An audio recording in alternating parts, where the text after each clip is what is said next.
upon a time, there was a tranquil forest. But despite its beauty, a very wicked wolf made its home here. Hey, Alpha! Alpha! Yeah, Pinky? You got to be the wolf last time.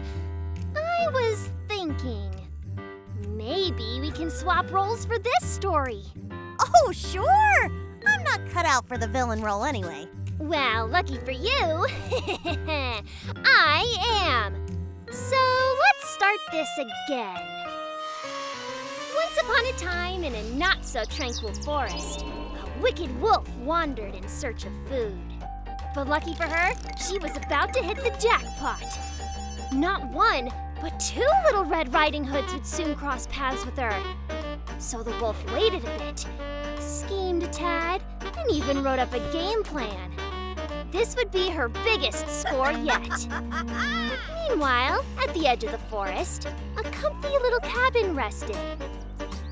It was none other than the home of Alpha and her twin daughters, aka my newest target. Emma! Kate! Alpha called. Yes, Mother? The twins asked in unison. Grandma Coco is sick with the flu, so I need you twins to deliver this delicious soup to her. Why don't you come with us? Emma asked. It seems quite irresponsible to send 2 children into the woods alone, Kate added. Well, the last 2 bedtime stories prove that you'll be fine. Plus, Mommy has to catch up on her stories. Just make sure you stick to the path when wandering through the forest. As long as you stay on that path, you will never get lost on your way to Grandma Coco's cottage. But the woods are full of scary creatures. The twins shook in fear. Lions, tigers, and, lions again? Don't be silly. Lions and tigers don't exist in this fairy tale. Thank goodness. So, Mother Alpha waved and watched her twin Red Riding Hoods set off on their journey. Journey that would lead to their demise and my full belly. This forest is so pretty, Kate said. Yeah, but I'm kind of sick of walking through forests, Emma responds. Maybe in the next bedtime story we can be princesses in a tower, or climb up a beanstalk or something. But before the twins could continue, they were stopped in their tracks. The visage of a beast stood in front of them. Ah! It's a wolf! The twins screamed in fear. But in reality, it was not a wolf, but in fact a rock that looked like a wolf. Whew, the Red Hoods felt reassured, until they realized that right next to the rock was a real wolf! Ah! We definitely did not see this coming, the twins exclaimed. Hiya, little Red Riding Hoods. Where ya off to? I snarled. We're going to deliver this soup to our sick grandma. Oh no, your grandma is sick. Oh, woe is me, boo and who and all that other sad stuff, I said convincingly. I'm sure that soup is delicious, but your grandma won't recover without, those ever-elusive purple bananas. Purple bananas? There's no such thing, the twins responded. You mean you don't know? They're not only the most rare banana variant in the world, they're sought after for their ability to heal sick old pandas. How oddly specific, Kate says in awe. If only we could get some, Emma adds. Well, lucky for you, I spotted some purple bananas not too far from here. Maybe you can grab some for your poor old grandma. The twins looked at each other in distrust. Mommy told us not to leave the path no matter what. Yeah, but those bananas will heal Grandma Coco. The Red Riding Hoods had a tough decision to make. So I reassured them that I would watch their grandma until they found the bananas. Sounds like a plan. Who knew a wolf could be such an upstanding citizen? Emma and Kate said with delight. I grinned crookedly. So, the twins ventured off the beaten path in search of purple bananas. The very bananas that I painted to trick them! In the meantime, I made haste down the road to Grandma's house.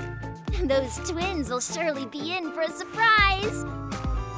Knock, knock, knock! I banged on Grandma Coco's door. Who is it? She asked.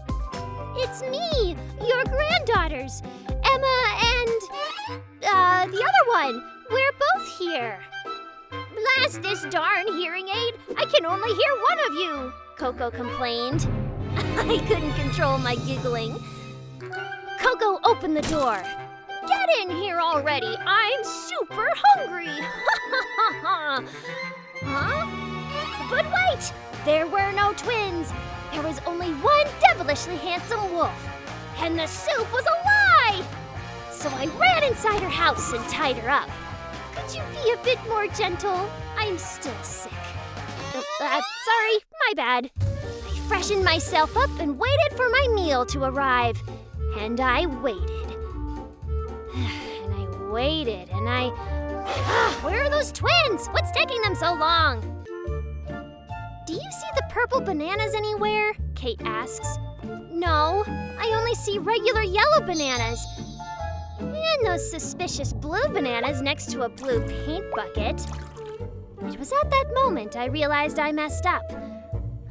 Curse my color blindness! I'll just have to wait for the Little Red Riding Hoods to give up and come to Grandma Coco's anyway. You'll never get away with this! Coco yelled. Oh, I will! I spent a whole 12 minutes making this plan! How could it possibly fail? Help! Someone help! Coco shrieks. Before she could say another word, I locked Coco in the closet.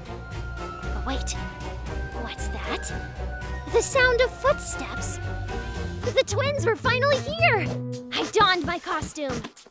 Knock, knock, knock. Grandma Coco, the Red Riding Hoods called out. Come in, I crackled with an elderly tone. Grandma Coco, we brought you some delicious soup. Thank you so much, my grandchildren. Wow, Grandma, what a strange voice you have, Emma noticed. It's all the better to greet you with. What big hands you have, Kate realized. All the better to embrace you with. And what a big mouth you have, the twins said in unison. It's all the better to eat you with. I jumped up and dove in for a taste. But as I bit down, I realized I chomped on a bundle of bananas. I continued chewing. Wait, are these the same bananas that I painted? No, the twins said. We couldn't find any purple bananas, so we went back home to ask our mom. Purple bananas? That's the main ingredient for my herbal soup. There's no more in the forest because I picked them all. So it turns out those purple bananas were real all along, and they were absolutely delicious. I hate to say it, but they're even tastier than people. I've got to have more of this delicacy, I cried. Okay, but first you have to give us our real grandma back, the twins declared. Without hesitation, I freed Grandma Coco and the family was reunited. And despite my evil scheme, they invited me in for lunch.